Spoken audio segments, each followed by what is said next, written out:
was 50 years ago when my mother and my father began an unforgettable journey. I was just 7 months old when they moved deep into the jungles of Papua. We made our home among a small tribal group known as the Sawi. My dad learned the language, my mom treated the sick, all with the purpose of telling them about Jesus. But the people did not respond. The Sawi were headhunters. They were cannibals. They lived in a constant state of war. As time passed, we began to lose hope that the gospel would take root. My parents were faced with a decision. Finally, Dad explained to the Sawi that if they kept on fighting, we could no longer stay. But the Sawi were desperate to keep us around, so they finally agreed to make peace with each other. In order for that to happen, each Sawi village gave an infant, a baby boy, to their enemies, and this child became known as the Peace Child. It was through this unexpected exchange, buried deep in their culture, that my parents were given a perfect opportunity to share the gospel with the Sawi, to explain to them that God sent His very own Peace Child, Jesus, to make peace with us. It's been 50 years since that day, and we're very anxious to see how the Sawi are doing.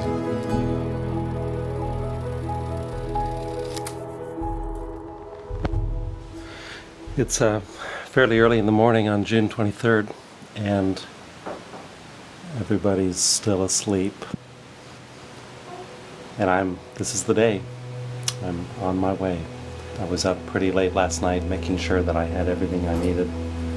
And I hope I haven't forgotten anything. I got quite a few gifts for people. I think I'm set to go. It's been almost 25 years now since I've been there. I don't know how much things have changed. It's possible that a lot of the people that I know are no longer alive. But I think some of my friends will still be there, and it's going to be an amazing reunion with them. Joining my two brothers, Shannon and Paul. My dad just turned 77, and this is his first time back in many, many years. So for our family, for my brothers and my dad and I, this is the trip of a lifetime.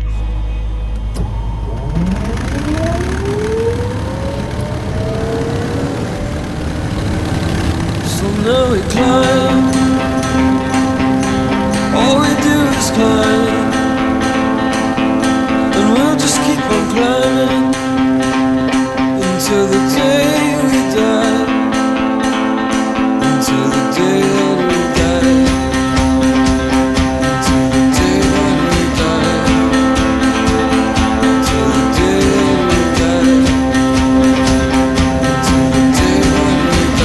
day that we die.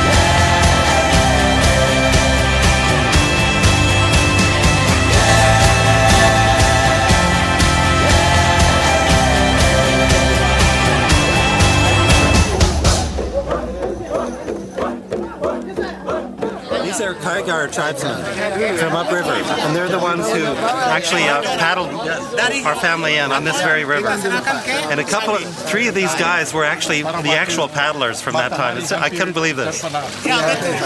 He's so proud because he said we gave them to the Sawi. Yeah, they're real proud because they said they gave up their mom and dad and gave them to the Sawi, their enemy tribe. Yeah. Her father was one of the paddlers, and he died, so she's taking his place. She's taking his place. These two women are the daughters of the paddlers who brought mom and dad. And they have their weapons in their canoes here to reenact the fact that they brought their weapons because they were heading into enemy territory. So each person is here with a meaning. There's symbolism in each person's presence on this little flotilla of three canoes. Just to taking us to the same place where we landed. Yeah, to the very same spot.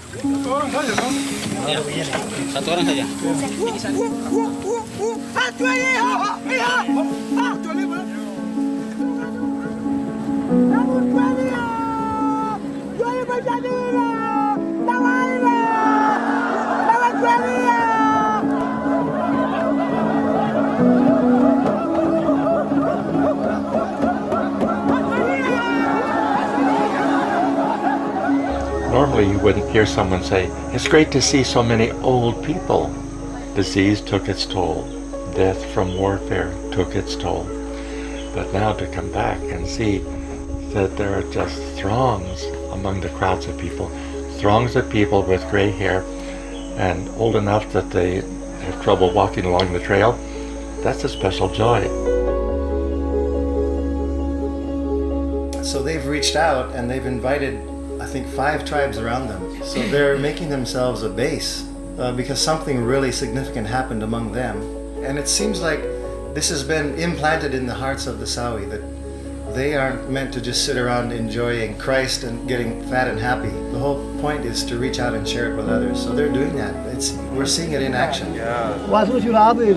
He's explaining he's from a remote village, and after the Bible was translated, someone brought the scriptures to him, and he believed. Isaac. He's taken a Christian name called Isaac. They really rolled out the red carpet. Hundreds and hundreds of people from 5 different tribes were here. And for me, the emotion was just overwhelming.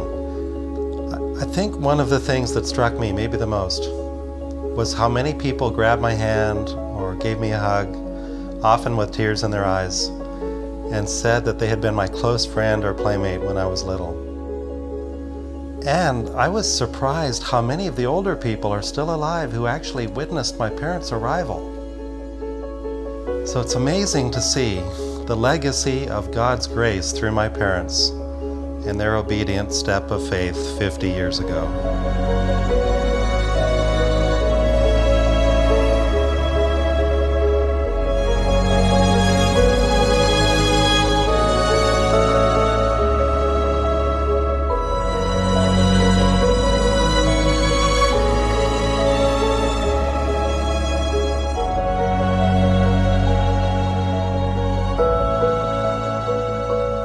There's no electricity except for a little generator, and there's no emails, there's no text messages.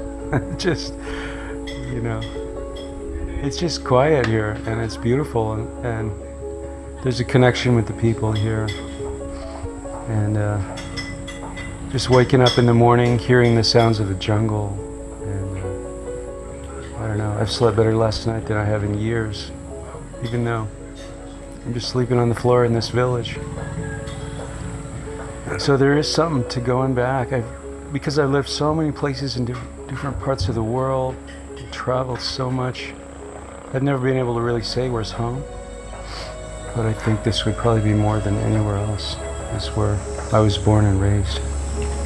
So this will always be special for me. Oh, this is these are grubs, and inside they're just full of grease, and the heads are really. It is strange, actually, the more I think about it. But they grow on you.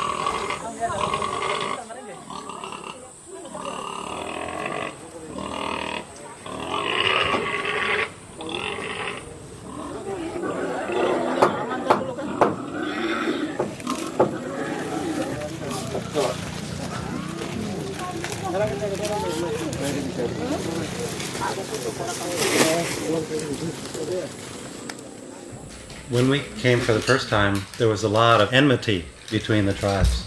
Coming back after so many years, to see the relationship between these people where there's really almost no line of demarcation between them.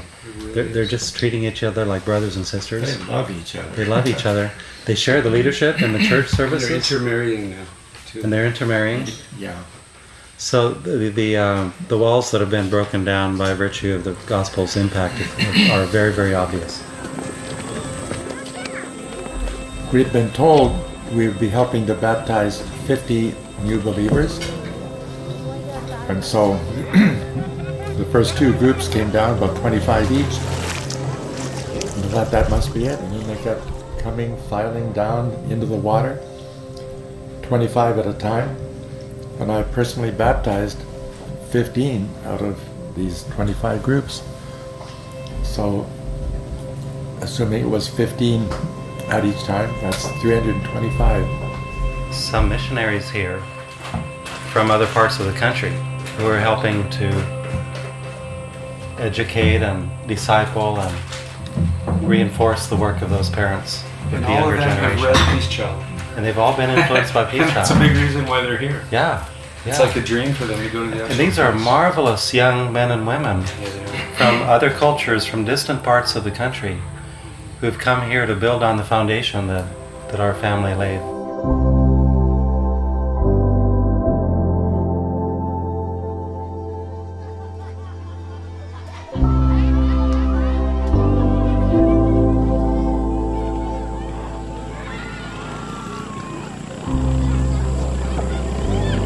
This was our yard around here. My dad made this bridge that I'm standing on more than 40 years ago, probably 45 years ago. And my world just revolved around this area, just swimming in this river. His name is Moses, and he was just saying that he used to really enjoy jumping off the tree here with me into the river. Jadi bagaimana dampak pelayanan orang tua saya? Jadi sekarang orang tua dulu yang datang di sini dulu kami masih gelap. He said when my parents came years ago that they were still living in darkness.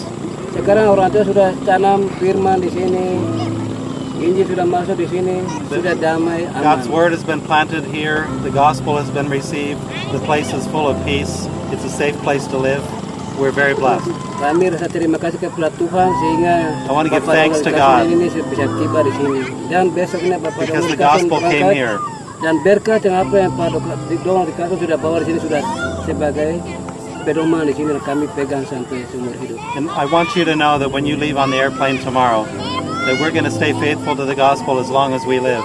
It's everything to us. Selamat jalan. Goodbye and God bless you, he says.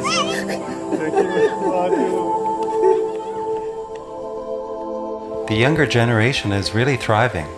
There are lots of challenges, but they're aggressive. They're taking places of leadership. I'm impressed with the desire to progress, the desire to make an impact.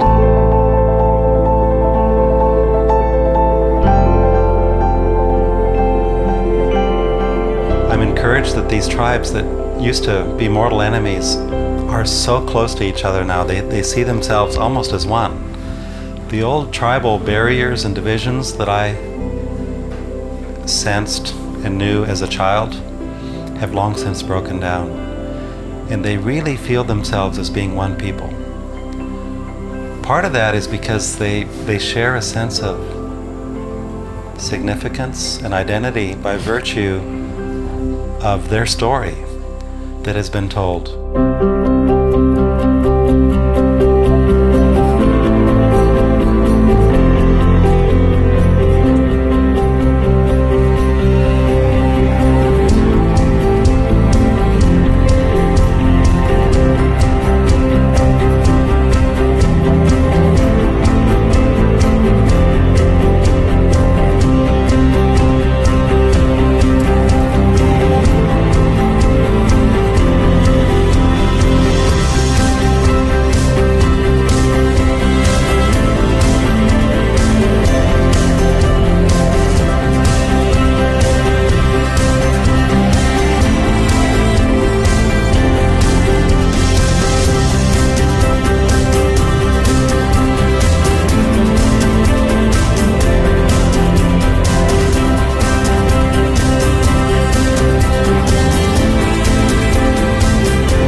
Our trip to Kamur and the reunion with the Sawi reminded me what an incredible privilege it is to join God in his journey to the nations.